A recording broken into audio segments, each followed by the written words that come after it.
ओम नमो भगवते वासुदेवा। श्रीमद्भागवत महापुराण द्वितीय खंड। भगवान श्री कृष्ण की जय हो। हे नारायण, मेरे श्रोतागण, उनके पति पत्नी, उनकी बहू बेटियां, उनके बच्चों, उनके बुजुर्गों की रक्षा करना। वक्रतुंड महाकाया सूर्यकोटि समप्रभा निर्विघ्नं कुरुदेव सर्वकार्येषु सर्वदा। गणपति भगवान की जय। गुरुर्ब्रह्मा गुरुर्विष्णु गुरुर्देव महेश्वरा। गुरुर साक्षात पारब्रह्म तस्मै श्री गुरुवे नमः।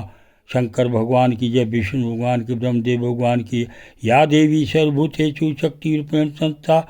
नमस्तस्यै नमस्तस्यै नमस्तस्यै नमो नमः। माँ दुर्गा रक्षा करना। कथा का पाठ 39।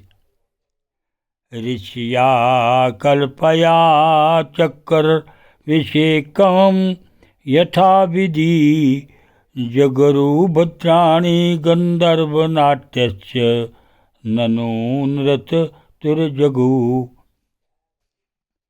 मेघा मृदंग पणावसुर जानक गोमुखान व्याना दयाचक अवे अणुई अनास्तु मूलनीश्वनान तत्तो अभिशिषि चतुर देवी श्रियं पदकरा सती दिग भापूर्ण कलशे सुखतावायर दिजेरते समुद्रापीत कोचयवाससी समुपारत वर्णात्रजं वैजंती मधुना मत्तस्तपदां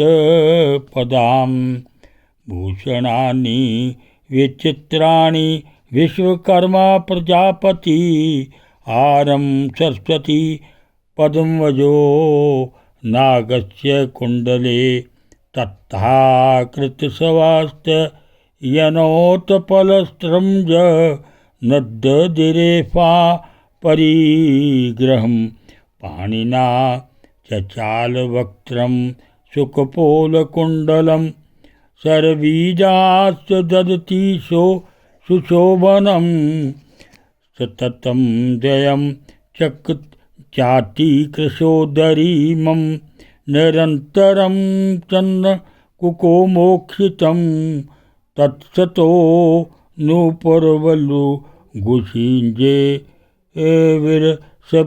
सरपति हेमलतेव सा भवो विलोकयन्ती निर्वद्यमात्मना पदं ध्रुवं चाव्यभिचार सदा गुणं गंधर्व यक्ष सासुर सिद्धचारण त्रिविस्तपेदिषु नानवन्तत।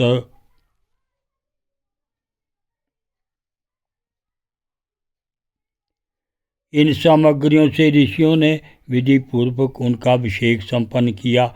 गंधर्वों ने मंगलमय संगीत की तान छेड़ दी। नर्तकियां नाच नाच कर गाने लगी। बादल संदेह होकर मृदंग डमरू ढोल नगारे नरसिंगे शंख वेणु और वीणा बड़े जोर से बजाने लगे। तब भगवती लक्ष्मी देवी हाथ में कमल लेकर सिंहासन पर विराजमान हो गई। दिग्गजों ने जल से भरे कलशों से उनको स्नान कराया। उस समय ब्राह्मण गण वेद मंत्रों का पाठ कर रहे थे। समुद्र ने पीले रेशमी वस्त्र उनको पहनने के लिए दिए। वरुण ने ऐसी विजंती माला समर्पित की जिसकी मधु व सुगंध से भौरे मत वाले हो रहे थे। प्रजापति विश्वकर्मा ने भांति भांति के गहने, सरस्वती ने मोतियों का हार, ब्रह्मा जी ने कमल और नागों ने 2 कुंडल समर्पित किए। इसके बाद लक्ष्मी जी ब्राह्मणों के स्वतम पाठ कर चुकने पर अपने हाथों में कमल की माला लेकर उसे सर्वगुण संपन्न पुरुष के गले में डालने लगी।